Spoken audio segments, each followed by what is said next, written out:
Okay, today we're going to talk about diabetes, and I think there's a lot of misunderstanding even against the specialists that deal with this kind of stuff, which are the endocrinologists. A lot has happened in the last 30 years. Diabetes used to be classified as type 1 and type 2, and it's a group of diseases characterized by high levels of blood glucose resulting from defects in insulin production, insulin action, or insulin resistance, or both.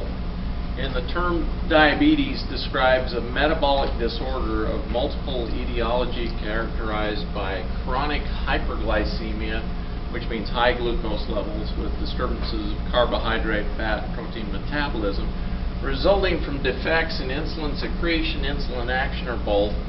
And there's long-term nerve damage, dysfunction, failure of the organs. The primary cause of failure of the kidneys, according to the AMA, is diabetes. However, there's a lot of radiation going around, and radiation is another major cause of kidney failure. And with the Fukushima still spewing out radiation, it's affecting our thyroids, our kidneys, our adrenals, our whole bodies. So, it's present with characteristic symptoms such as thirst, polyuria, blurry vision, weight loss.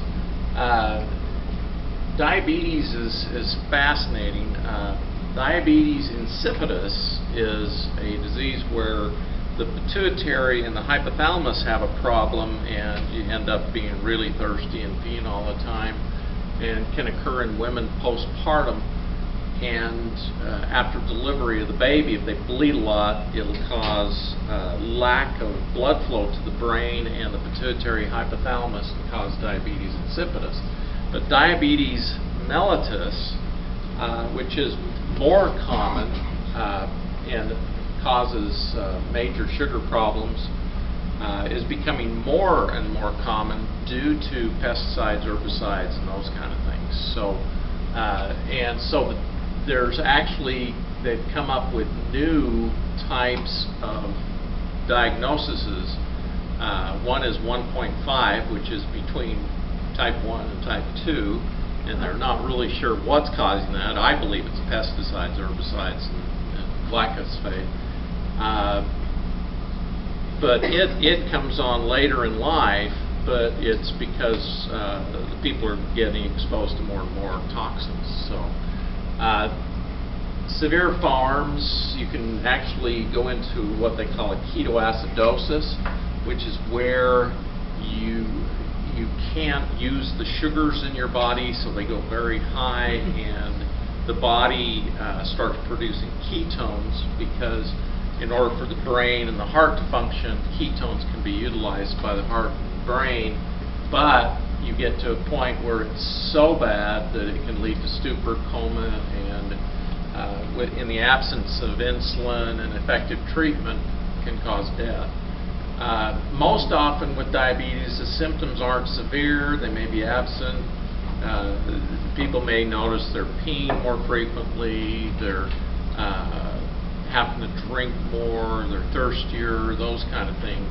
And that's just some of the first symptoms. The other later symptoms is you'll actually start getting nerve numbness, and then it goes to nerve pain, and then it goes to bits and pieces, like you feel like you're getting bit, in different parts of your toes and hands and different things. So it can cause a neuralgia, basically. Neuralgia just means dysfunction of the nerves, usually with pain. Okay, so it's interesting. Here we go.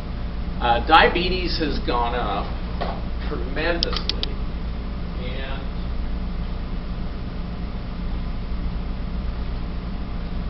if you were here last week, we talked about male infertility, and I found this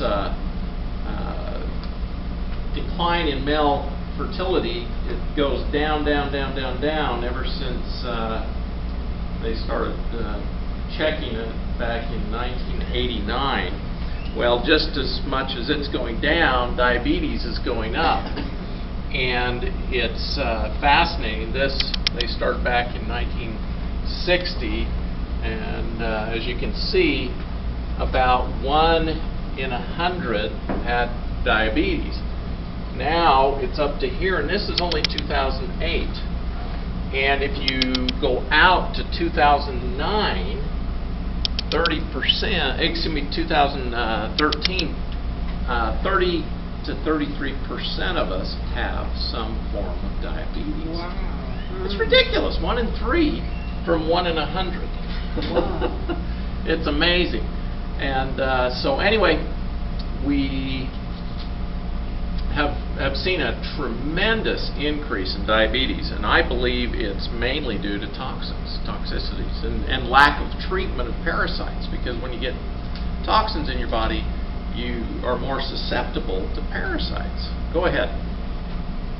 The graph starts in the 60s. I can't read them online, but if Yeah. I'm not mistaken, back when I worked in the 50s, it was determined at that point that, I don't remember what the numbers were, but it actually started climbing with the correlation of refining of the sugars and the flours. Yes. Is that right? Yes, yes, it did. But also at the same time, we started putting chemicals into our. So, you know, I believe it's correlated with the amount of sugar intake and toxins. And they found fungus will actually chew up the liver and cause problems with the liver and pancreas. And the pancreas is the main organ that produces insulin.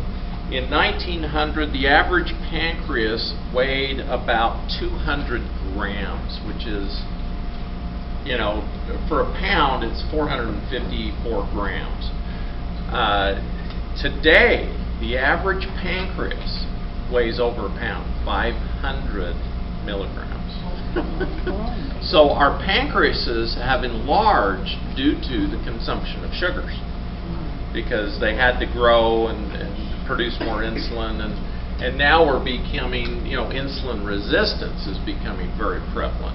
So, you know, this is quite remarkable.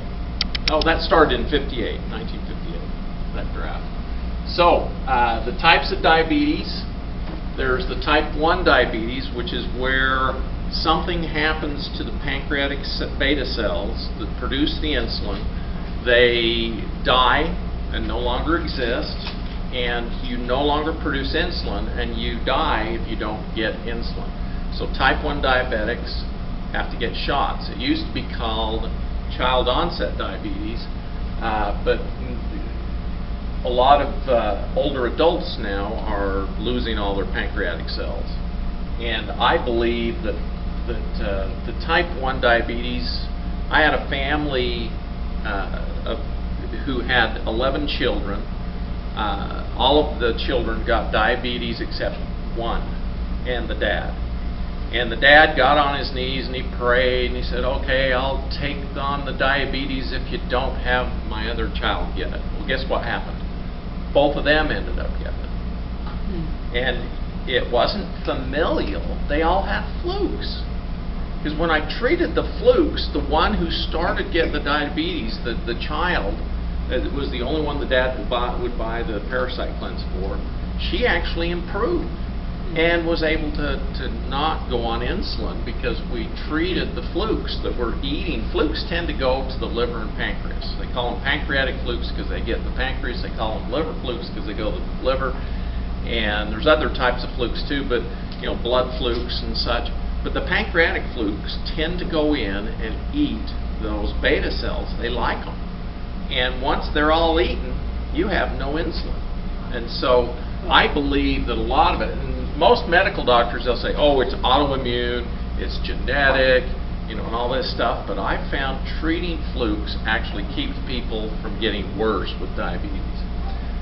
Type 2 diabetes is considered adult onset diabetes, but currently kids as young as 2 and 3 are developing type 2 diabetes, which is insulin resistance, or the insulin doesn't work as well, their production is not as good. And I believe type 2 is caused by toxins and eating too much sugar. There's gestational diabetes, which when women get pregnant, the baby secretes hormones that demand more sugars because it's growing, and the mother needs to be giving the baby, food to supplement, and it puts stress on the mother and causes her to get diabetes. Gestational diabetes has been shown to be an indicator that you're going to get type 2 diabetes and sometimes type 1 diabetes, because their pancreas is having troubles and their cells are toxic. So the likelihood of developing diabetes after having gestational diabetes is about 50%, which is pretty high. Other types, the LADA is type 1.5 diabetes. They call it latent autoimmune diabetes in adults because it's coming on later and later in life, and the doctors really don't know why they're getting it. They think it's autoimmune.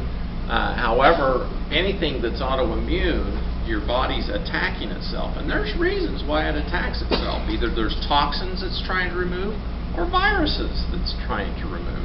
So I believe LADA is caused by viruses and toxins. And there's type 3 diabetes, which we'll go into here in just a sec. Scott, can I ask you a question? Do women that have gestational diabetes usually have bigger babies? Yes, because of the higher sugars in the mother, the baby tends to gain weight faster and get fatter. When I was in Phoenix, I worked at the Phoenix Indian Medical Center, and a great big lady came in to the ER, and the ER doc called me up and said, "I think this one's yours because you can feel a baby amongst all this stuff." And it was fascinating. We delivered vaginally a 16.2 pound baby, which was huge vaginally. I mean, it was the biggest baby I've ever delivered vaginally. And this lady had diabetes. We had to treat her diabetes and everything else, but the baby was way big because, and fat. He was just round. Yeah, my mother-in-law, as long as I remember her, clear back when she was a big woman, and she never had a baby under about 11 pounds. My husband weighed 15. Yeah. But she didn't have diabetes that she had to work on until later on in life, so it must have been a gestational thing, but her kids were all... Interesting. Yeah, when kids are really big, you need to look into the diabetes corner, because it does put a lot of poundage on the kids. It affects an estimated 25.8 million people in the United States. 90 to 95% have type 2 diabetes. They've been diagnosed, but a lot of people feel there's a lot of people who are undiagnosed. Like me, I don't go to the doctor, so I haven't been diagnosed with diabetes, but I know I have it a little bit because I had my pancreatitis that affected my insulin-producing cells.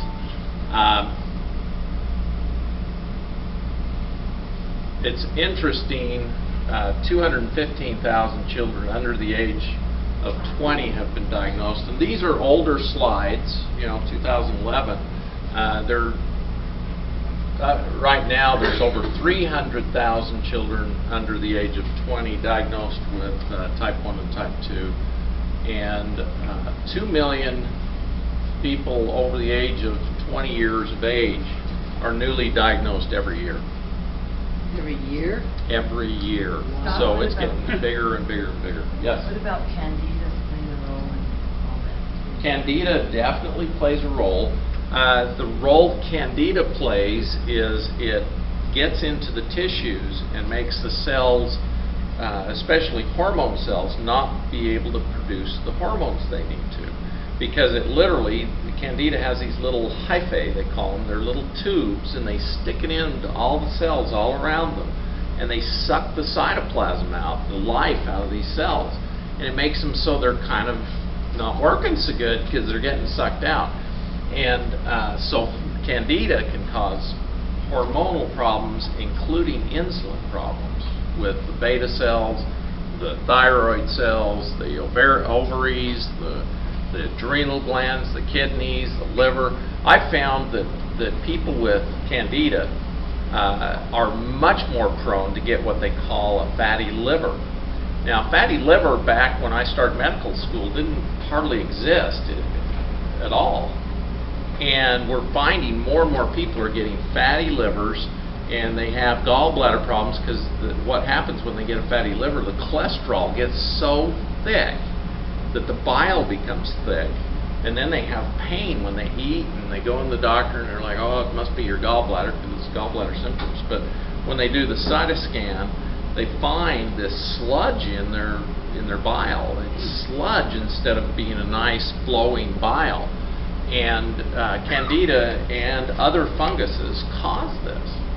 It causes the bile to thicken, the cholesterol to go up, all kinds of problems. And it causes a lot of people to get their gallbladders removed when they really don't need that. They need to get the fungus out of their body. How many of our teenagers and even adults anymore have, all day long, they have a big gulp or a jug of pop? Jug of sugar. I got a daughter that has the big, it looks like a gallon jug to me, but it's full of something all the time. Yeah, and you know, what hasn't helped is back when it was regular sugar, like cane sugar's not really refined. Beet sugar has become GMO'd. High fructose corn syrup has become the mainstay because it's so cheap and it's subsidized by the government. They subsidized it because they were producing alcohol, and they never changed the laws, and the alcohol went to be put in our petroleum to make it more effective and raise the octane and all this stuff, but they never changed the laws, and they're still subsidizing this GMO corn where they get high fructose corn syrup from. And the high fructose corn syrup, they found that our livers can't digest so much fructose, however you want to say it, and it causes enzymatic problems within the liver, and it causes some of this swelling of the liver. And people are getting cirrhosis of the liver for no good reasons, and it's all this fructose corn syrup that they're getting into their body, and it's causing diabetes much more frequently because it's toxic. It actually becomes toxic because we don't have enough enzymes to break it down.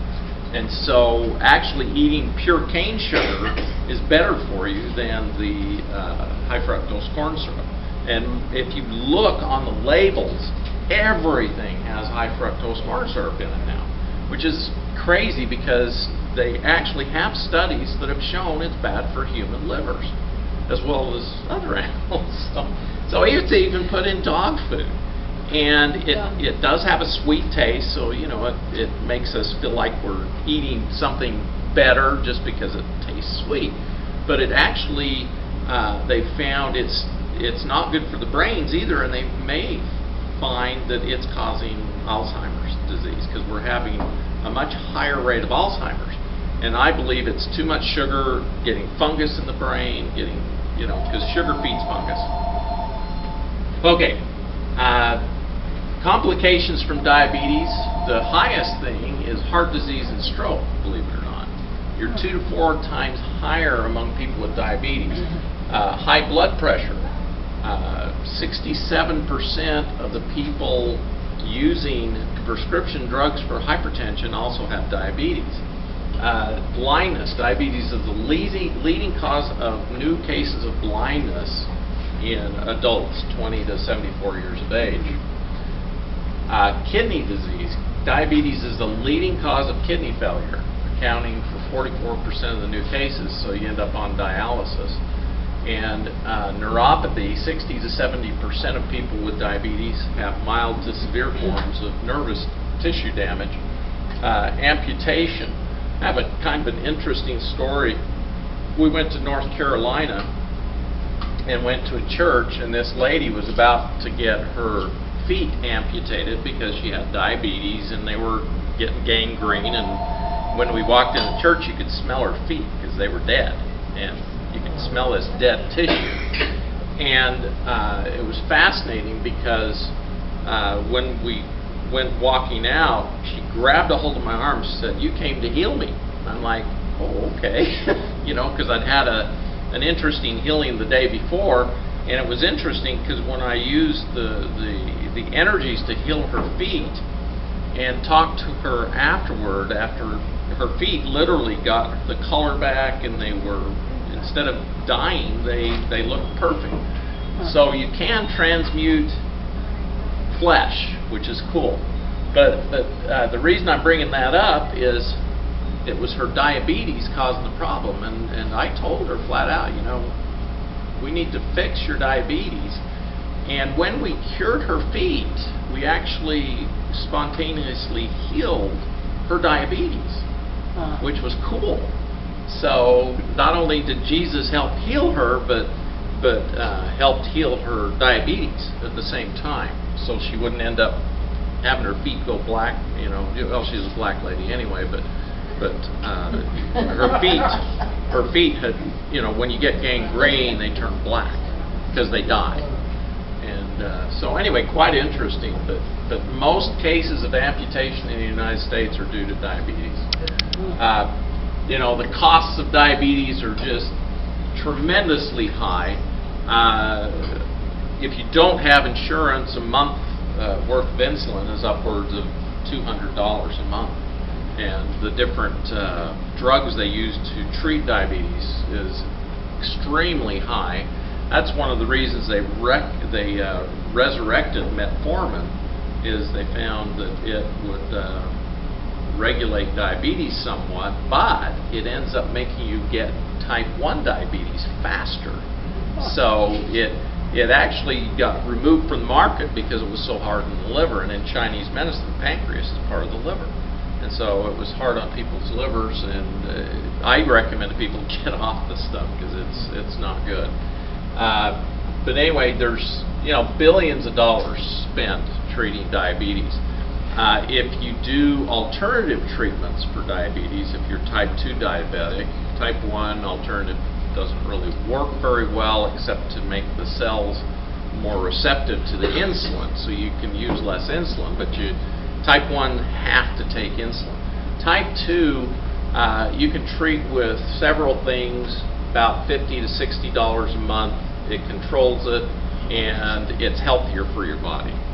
So if they would go to alternative treatments, it'd be much cheaper. The type 1 are insulin dependent, juvenile onset diabetes. There's more adults getting it now, and the risk factors are autoimmune, which means you get a virus or something in there your body's trying to attack and remove, so it attacks the cells. Genetic, I don't believe in genetic diabetes. I believe it is either autoimmune or families get toxic together, you know, and environmental flat factors, which are the toxins, the chemicals that we're getting.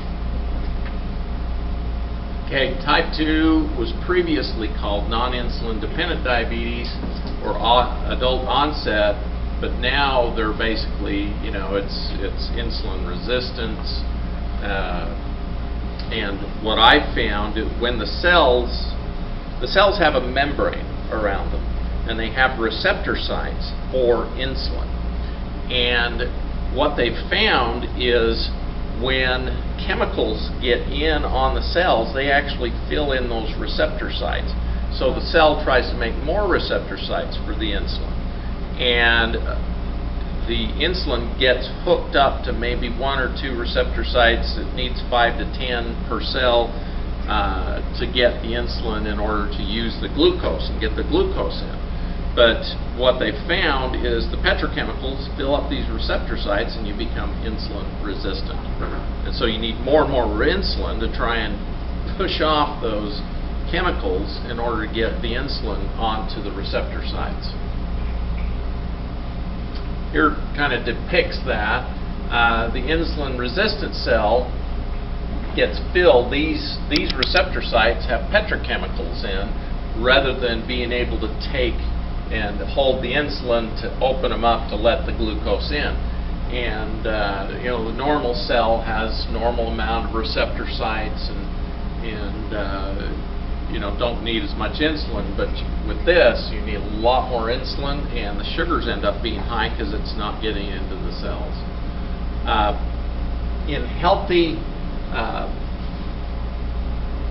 people, the glucose, you know, will get into the blood and go to the different organs and be used. The insulin works properly. In type 2 diabetics, you're pushing out more and more insulin. The glucose levels stay high because the organs just can't take the sugars in like they can. And even the muscles don't work as well because the insulin doesn't get the glucose in to help the muscles work. So you actually become weaker and you lose muscle mass. Okay, this kind of talks a little bit about gestational diabetes. They become intolerant to the sugars, and the sugar levels kind of stay. They're in the upper range of normal. A lot of Hispanic Americans, African Americans, and American Indians have more of this, although there's about 5% of Caucasians will get diabetes. What we found was it's upward 10 to 20% in the other races. So let's see, women who have had gestational diabetes have a 20 to 50% chance of developing diabetes in the next 5 to 10 years.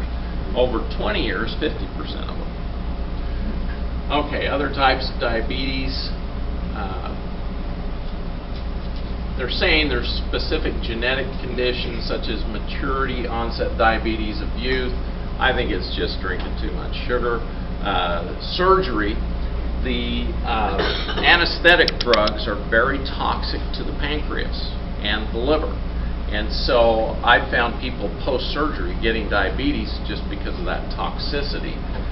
Some of the drugs on the market are toxic to the liver and pancreas.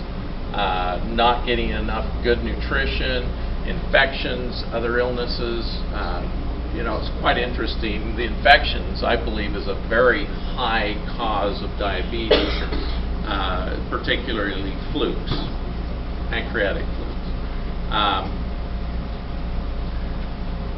This LADA is the 1.5 diabetes. It's one where they think it's more autoimmune.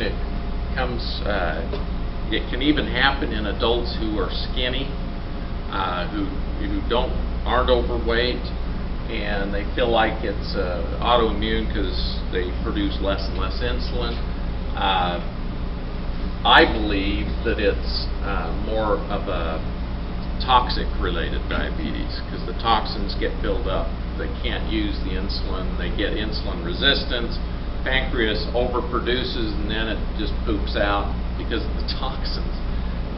It was interesting, when I got my pancreatitis, it was caused, and I know this sounds strange to some people, but I believe they dropped a mycoplasma out of chemtrails, because about 80 people in St. George got pancreatitis at the same time I did. I had about 40 people who came into me, got treated alternatively, and in discussions with the other doctors in town, the 40 that went to the hospital, they ended up getting their pancreas removed because they had really severe pancreatitis. About 20 of them died within 3 months.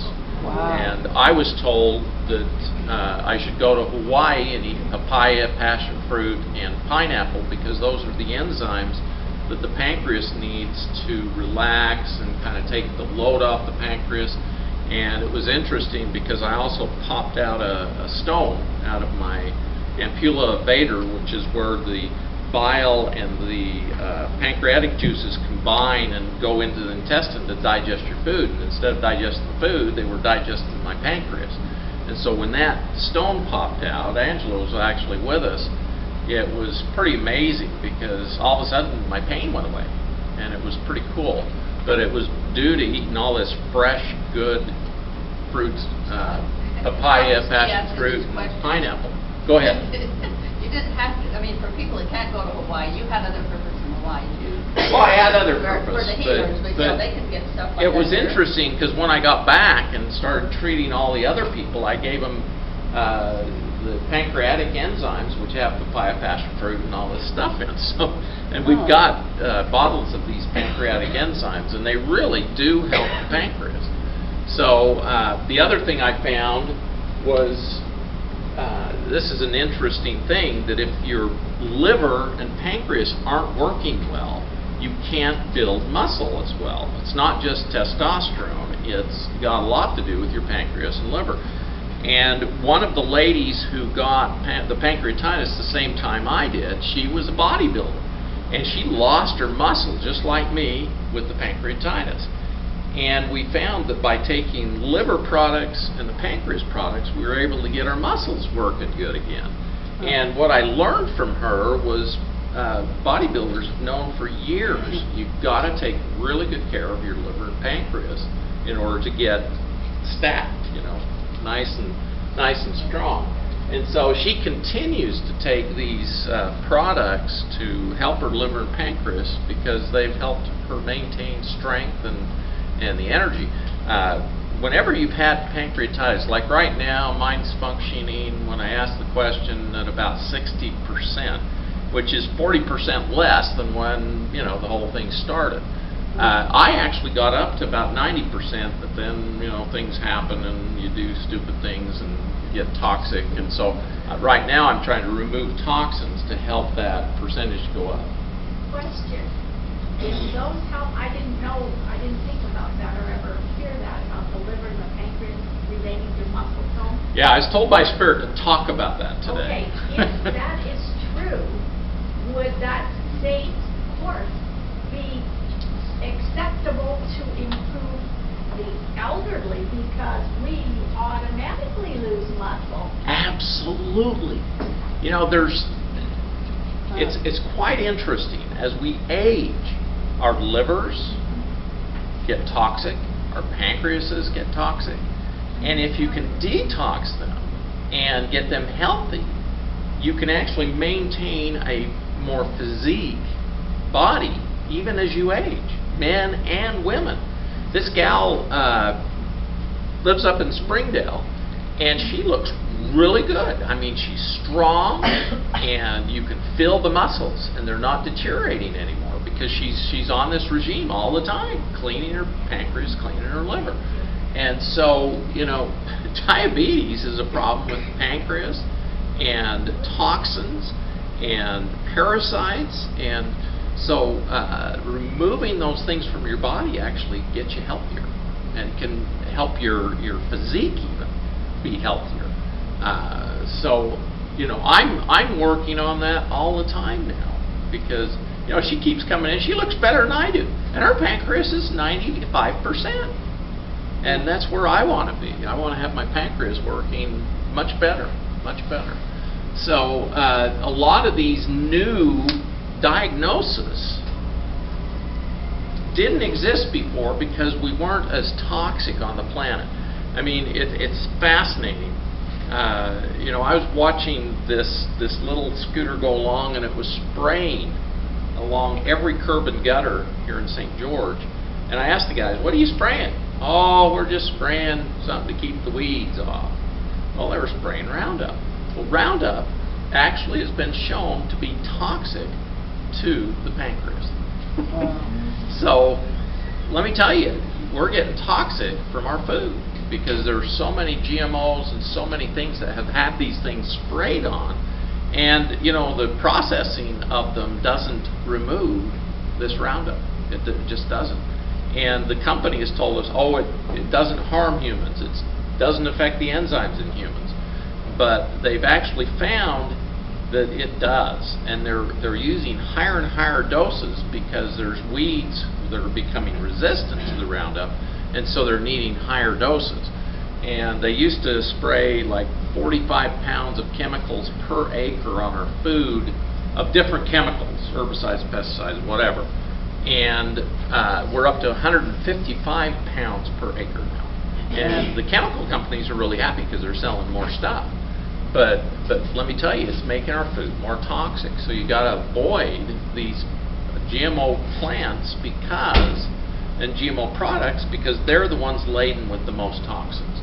If you get organic stuff, you still get a little blow-by stuff, but it's not nearly as toxic as the GMOs and those type of things. So anyway, and I believe that's what's causing the huge increase in diabetes. Some of the complications, this is a foot ulcer on the bottom of the foot. You can't see it as well as I'd like, but let me tell you, I dealt with people with these kind of ulcerations. It was really hard to have them heal.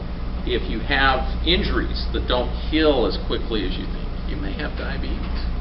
You know, because the liver produces the enzymes and the proteins that are needed to help our bodies heal. And so if you have slower healing, you know, definitely a problem with the liver and pancreas for that matter. This is a fungus in between the toes.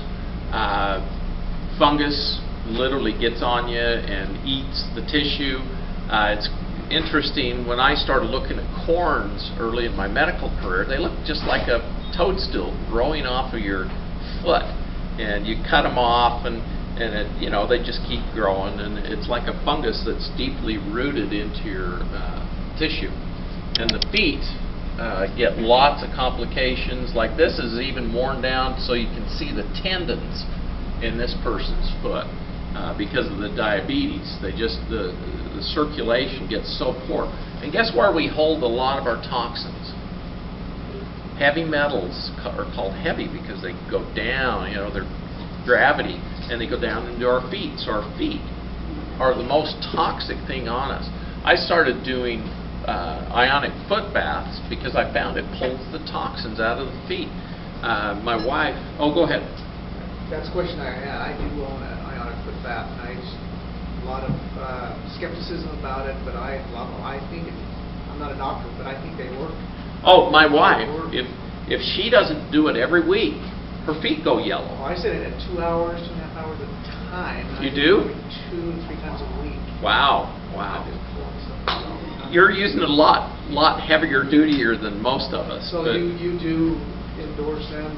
I think they're effective. I believe they're very effective. I had a couple come in who were very skeptical, so I said to them, okay, let's have you both do a foot bath and see what happens. The one lady's, hers turned kind of a greenish yellow. The guy, his went black. And I asked him, are you smoking? Because most people who smoke, it'll go black because it'll pull the tar out of you. And his wife started hitting him, and I'm like, what's going on between you two? And she said, he told me he quit, but I know he's closet smoking because he was still smoking. And that's why his water went black. So, you know, and this happened probably 20 years ago, and it made me realize everybody's a little different, and everything came out a little different, and it works. It does work, and there's a lot of skepticism and stuff about it, but I tell you, when we do it, we feel better. Donna, is Donna here? No, she is fine. Oh, anyway, Donna swears by it because she has helped her friends come out of near-death experiences using these foot baths. And, you know, it also sends ionized energy into the body, which is really good for the body. DC currents are really good for the body. Right. A couple things I just wanted to share real quick. Go ahead. One, my husband came from Portugal, and he had a severe back injury. They would haul these children out to the beach and bury them in the sand, and especially bury their feet periodically. Yes. It would really help to detox them.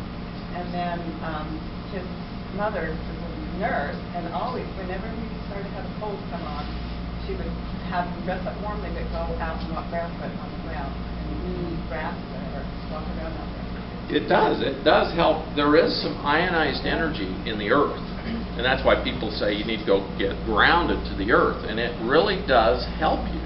And then one more. However, I haven't told people to go out and walk barefoot in the grass anymore because they're putting chemicals in the grass. So, you know, we have to be careful with those chemicals. What about by the river if you want to walk down by the river in the dirt? Yeah, I agree. You know, go down to But the in river. Bali, there's one more thing. In Bali, they don't build two-story buildings of their home. They're only one story because they don't want. They know how toxic the feet are, not only physically but energetically. So they don't want anybody walking above them.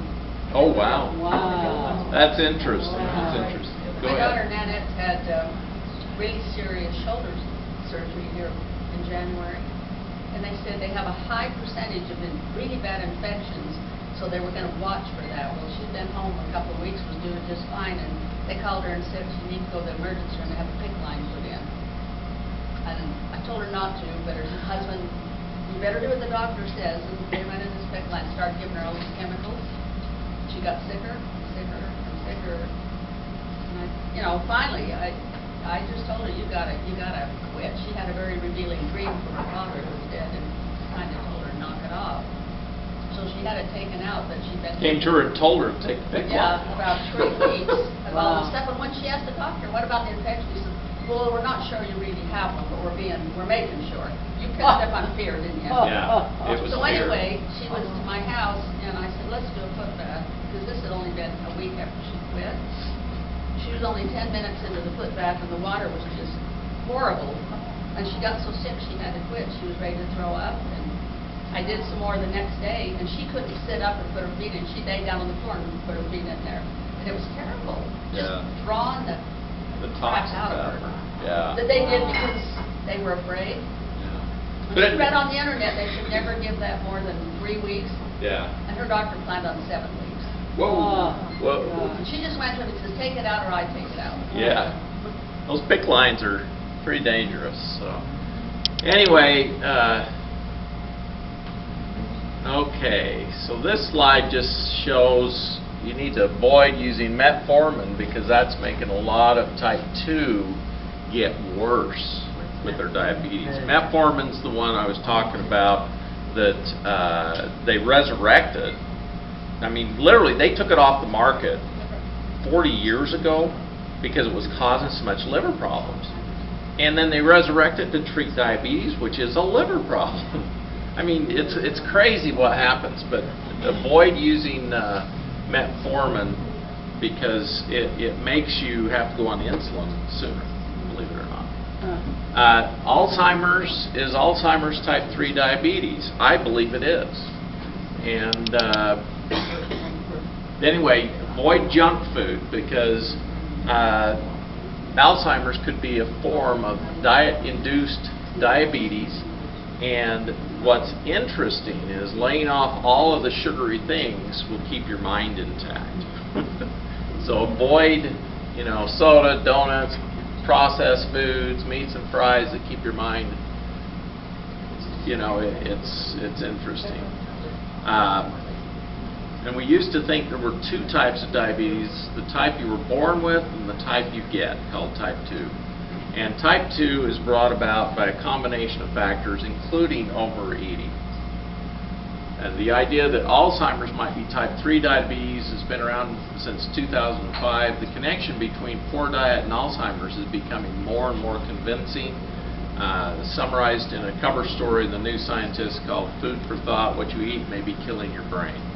And neuropathologist named Alois Alzheimer was the one who noticed over a century ago that an odd form of protein was taking the place of normal cells, and these beta amyloid plaques, how they get there has been a mystery, and what's becoming clear that it is a lack of insulin or insulin resistance not only impairs cognition but seems to be implicated in the formation of these plaques. Now, this is from the medical doctors. Now, amyloid means fungus-like. Huh. If it looks like fungus, it probably is fungus. So, I believe fungus in the brain caused by too high of sugars is what's causing Alzheimer's, and it's becoming an epidemic.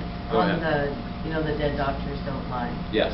She talks about how they're also putting these old people on low cholesterol, and they need cholesterol. Mhm. There's a certain amount they need, but it's Yeah. so low that it's also because it helps protect the myelin sheath or the Yes, neurons. it prevents inflammation of the myelin sheath, and so the cholesterol is actually helping your body. And I believe cholesterol is totally a myth, because just as many people have heart attacks with low cholesterol as with high cholesterol. And so, what are you actually preventing by taking these statin drugs? I found the statins actually decrease your muscles' ability to work, including the heart muscles. So the statins may be causing some heart disease. So, And he was talking also about the Alzheimer's not helping the situation, that can be creating it as well. oh yeah, statins are probably creating Alzheimer's. And there's a lot of us. My dad had a heart attack 2.5 weeks ago. He went from being on 0 drugs to being on 12 drugs, including the statin. And he feels like shit. And so I've been trying to get, excuse the French, I've been trying to get him off of these drugs, but he's in so much fear. He's like, well, my doctor, he won't like this, you know. I'm like, okay, go ahead and take them, but you know, get off the statin, because it's not going to help you. It's not going to help you at all. And so anyway, I'm being blasphemous. I'm going to put this on the internet, but it's okay. I don't care. I really believe the cholesterol thing is a myth. Did somebody have a comment? We love you. Yes. Thank goodness No. for Scott. Yeah. Yeah. We'll do good. Okay. So impaired glucose tolerance and impaired fasting glucose can be a sign you have diabetes. You know, a lot of people who get hypoglycemia, a lot of problem with that is fungus, because they crave sweets because they get hypoglycemic. So they eat sweets, but the fungus in their body eats all the sugar really fast, and then they become hypoglycemic again, and so they have to take more sugar. So they're actually feeding their fungus. And so I found if you can get people with hypoglycemia treated, get the fungus out of their body, they will no longer be hypoglycemic. And it's a pre-diabetic condition, believe it or not. So people with prediabetes are already at an increased risk for adverse health outcomes such as heart disease and stroke. I really believe heart disease and stroke is due to atypical bacteria that gets in your body, and they eat sugar also. So if you've got diabetes, you're more likely to get atypical bacterial infections, especially the ones that are dropping on us through the chemtrails. Type 1 is beta cell destruction leading to absolute insulin deficiency. Type 2 is insulin resistance with insulin secretion. Actually, in the beginning, they're secreting a lot of insulin, and then it just becomes resistant because the receptor sites get filled up with toxins and all kinds of stuff. There's genetic defects in beta cell function, genetic defects in insulin action, exocrine pancreatic diseases, endocrinopathies, different drug or chemical induced. You know, they don't tell you about all these drugs that you're taking for diabetes. They're actually causing chemical and drug induced diabetes. So you become type 1. Oh, need to go back. So prevention has found that, you know, avoiding sugars is very important. Avoiding processed foods is important. Don't get the biggies, you know, the supersize has actually increased the amount of diabetes.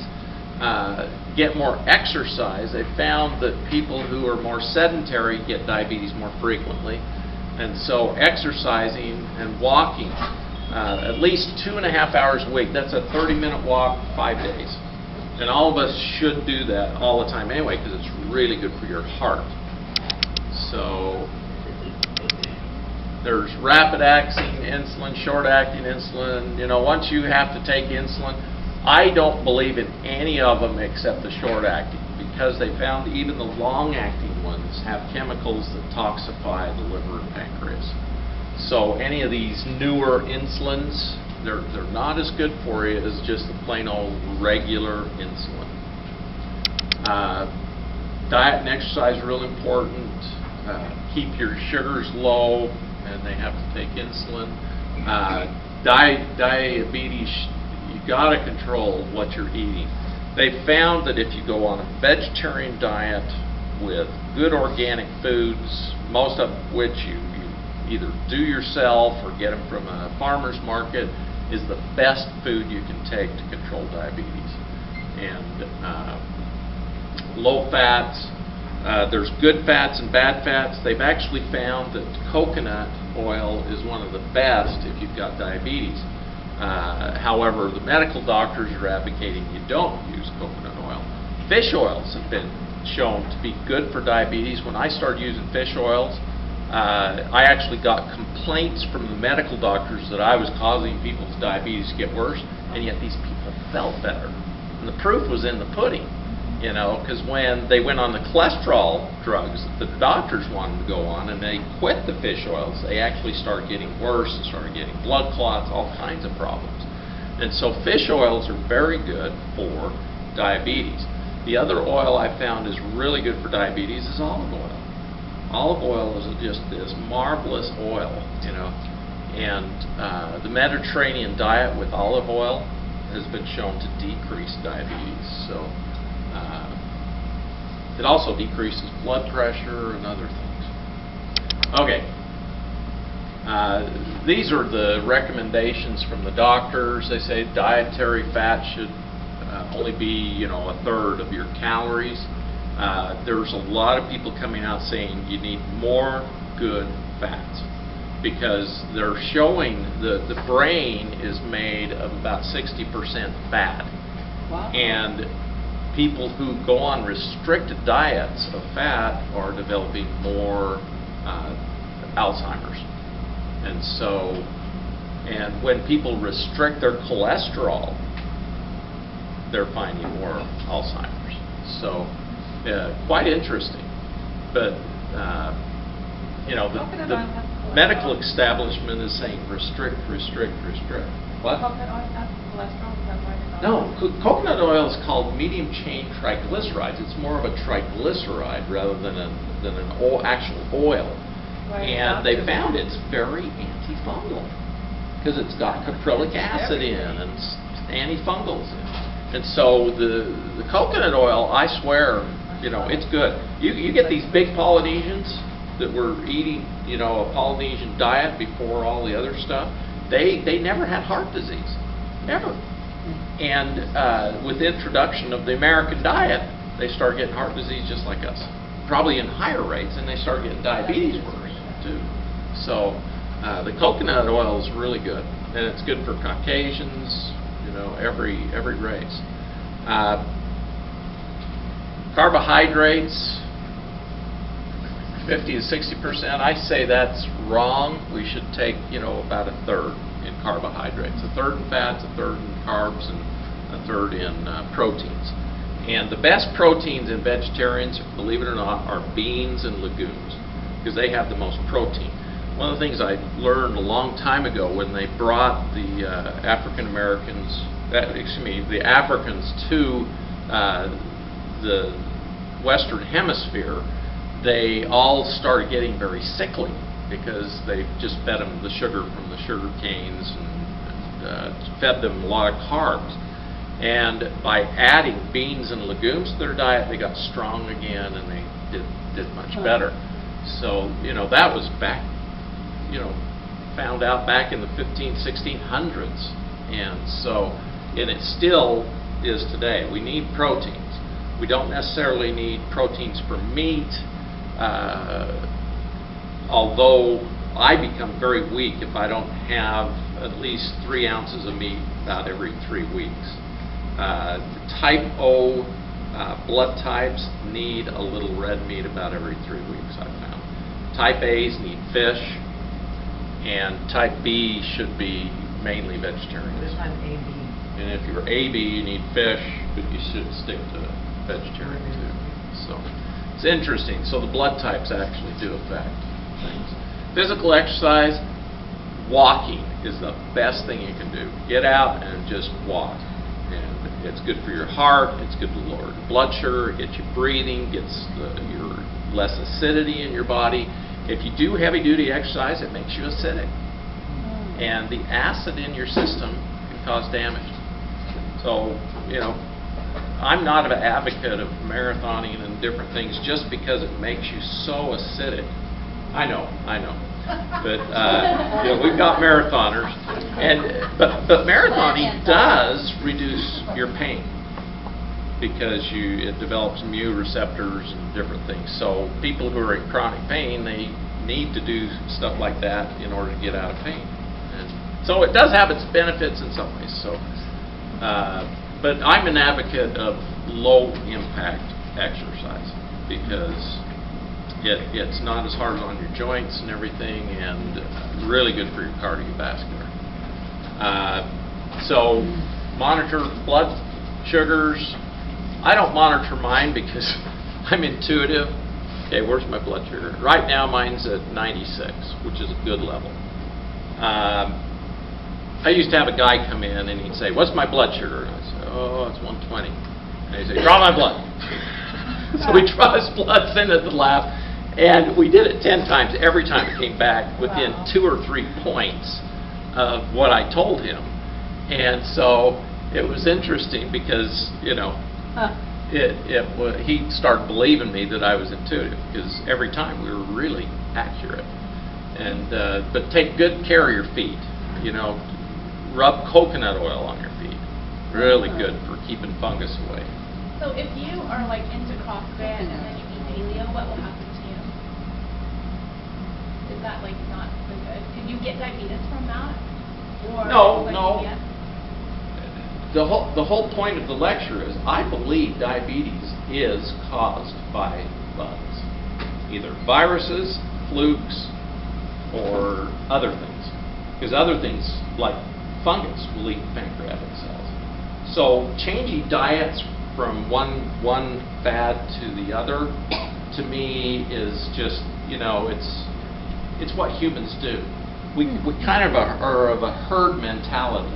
And once we start doing one thing, all of us kind of jump onto the same thing, you know. And like, what's the current rage? The paleo? Paleo. Yeah.